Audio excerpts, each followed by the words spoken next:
Цей герой був, як диво здив, він зі Швеції прилетів, у вікна всіх росіян дітлахів.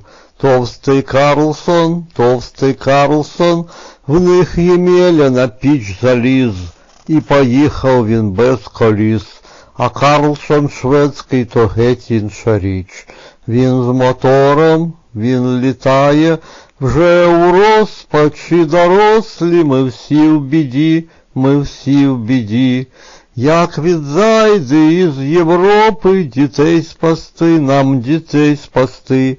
Бо ж російське все найкраще, ми навчали їх, а тепер чужинський Карлсон собратить усіх, цей товстий Карлсон. В небезпеці й дорослі вже, їх також він підстереже, Європою зачарує він їх.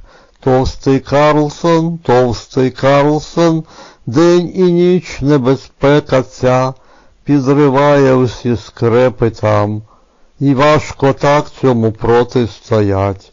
Де він взявся, клятий Карлсон, знову чути, мотор стучить. Це ж вам люди, русські люди, біда летить, вам біда летить.